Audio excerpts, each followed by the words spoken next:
Well, Chit Chat Kit Kat. Oh my God. Bondi was just... She is so disgusting. Her whole thing is on the attack. Won't answer one question. Won't even apologize to the victims. Sits there and says, oh, well, you know, anybody can call in and we'll talk with them if they've been sexually abused, etc. Have they talked with any of the victims? No. She going to apologize for not talking to any of the victims? No. So her whole thing is just attack. Well, Biden, well, Merrick Garden, well, we're not asking about, we're asking about you, what you're doing. Okay? So she wants to point the finger at what's past as a justification for her doing nothing. Okay? For her to do this big cover-up. For her to give lip service. And that's what she does, lip service about, you know, caring of poor victims and stuff, and she's not willing to speak with any of them. Oh, that's really care and concern, isn't it? So she thinks that Trump's going to take care of her. Stick with me, baby, I'll take care of you. Don't worry about it, just run interference for me. Lie, deny. Okay, lie, deny, and spin. Lie, deny, spin. Lie, deny, spin. Go on the attack. So this is not a Department of Justice. This is a Department of Retribution, hate, con, lie, cover up, spin. But that's okay. Her day is coming. Her day is coming. But I've never seen anything so disgusting and perverted in all my life from somebody that's supposed to be the head of the Justice Department. Absolutely disgusting, heinous. And she's like, they're asking her a question, and she might as well have been sitting there going, na, na, na, na, na, na, na, na, na, na, na, na, na, because that's basically what it was. They're asking her questions. She's all looking through her things, and then on the attack. You think I'm going to answer anything? You think I'm going to actually act like a DOJ? You think I'm going to do any of that? Really? I don't give a rat's ass about any of them. Okay?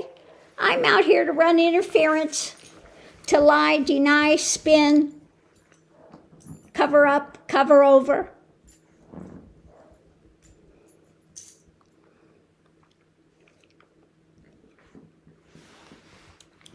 But she thinks she's going to get a full pardon, get away with this. No, there are going to be consequences. There are going to be consequences for her. So I hope she's really enjoying her time in the limelight. She thinks she's all powerful. And I've never seen anybody so disgusting in my life. She thinks she's like Trump untouchable. They both think they're untouchable. They're not. Their time is coming. So anyway, I'm going to leave that here. I watched a little bit of it. I didn't watch a whole lot because you could see exactly what's going to happen. She's not going to answer anybody's question. She's going to go on the spin, the attack, the lie, the deny, the point the fingers at the past. Well, they didn't do anything. What's that have to do with you? They are not here now. You're here now. We're asking you. And then she makes the most obnoxious thing she can say about the person asking the question, the absolute personal attack. And I'm sure they have a lot of things personally they could say about her. Okay? She's rude, crude, delusional.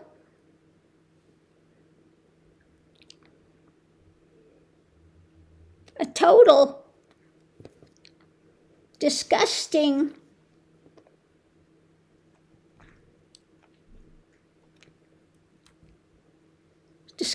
person, okay?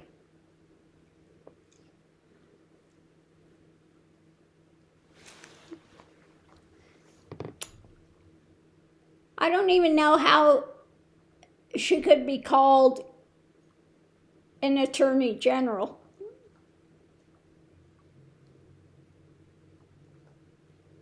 And her personal attacks, she had a whole binder of personal attacks. Okay? I'm not here to answer questions. I'm here to point the finger, lie, deny, spin. Okay? Because I'm getting paid to protect Trump. I'm getting paid to protect the wealthy. I'm getting paid to lie, deny, and spin, and that's what I'm going to do. Nah, I don't care what you're saying. Nah, I don't hear a thing. Okay? Not one question did she answer. Not one.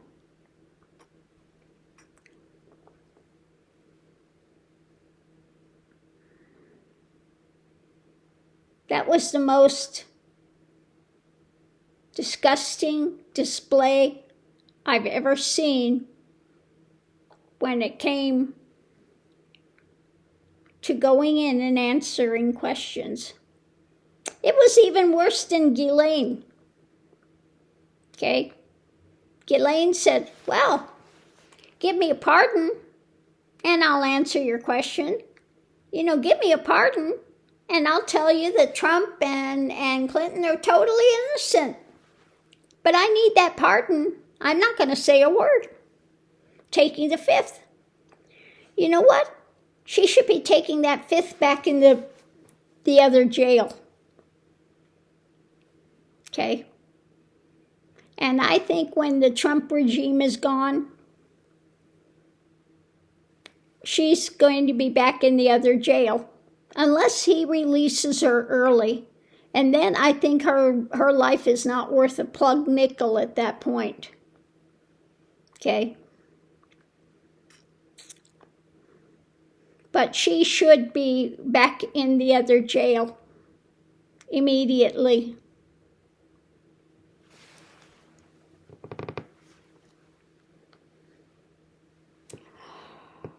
But yeah.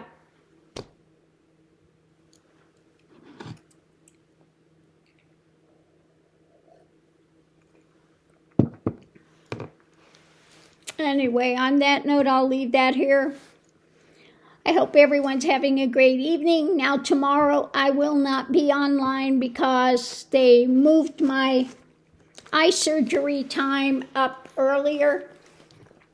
So I have to leave here earlier, and then when I get back, I don't think I'm going to feel, you know, really ready to be doing any readings. And at that point, I'm going to have difficulty because my close-up sight is going to be gone, and I'll have to be using reading glasses to do any readings from this point on.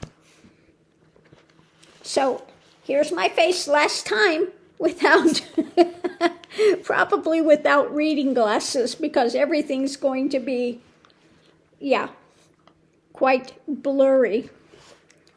If I look at this, everything is on the blur. Yeah. It's kind of, if I look at this, what both eyes are going to be, blurry. Yeah, blurry. It's kind of annoying. So I will have to be doing some, I don't know where my other pair of reading glasses is. Yeah, with this I can see clearly. Okay, reading glasses I can see clearly. So, Miss Lily, you just pulled my earring off, little girl. little girl. You pulled my earring off, little girl. Yeah. So on that note, I'll leave that here. So next time you see me, I will be wearing eyeglasses. And that's the way it is. And what are you doing kissing up? We're not going anywhere. It's late. No, we're not going out anywhere, Miss Lily Boom Boom. It's not happening, Miss Lily Boom. So that note, I'll leave that here, and we'll see you online. We had a good show at Hogarth's today, and I tell you, Afefe and I were on the same wavelength. We kept pulling the same cards, kept pulling the same cards. Same thing. So we had a good laugh about that, but that was pretty, pretty interesting. I do like Afefe, but yeah, we kept pulling the same cards all evening. So that was interesting. And then Hogarth had a dream about Epstein, talking with him and stuff. And I did see Epstein as well, that he had not progressed to the light. He was in that kind of limbo, and that's what he got from that dream. So that was something I read on him, and I was feeling, quite a while ago. Okay? And he got the same type of thing. So, yeah. And then we had somebody in the thing, he's alive, Epstein's alive. Well, he's not alive, okay? He's not. He is, it's like Hogarth said, he doesn't want to face his life review. Yeah. So he has not fully transitioned, because he's going to have to feel the pain of every one of his victims. Yeah. Hogarth's dream was very interesting, what happened with that. If you haven't seen it, it's a good one to watch. But the dream he got when it came to Epstein. Yeah. So anyway, on that note, I'll leave that here. My dinner's coming in a few seconds. So I'm going to have dinner and get ready for tomorrow. Yeah.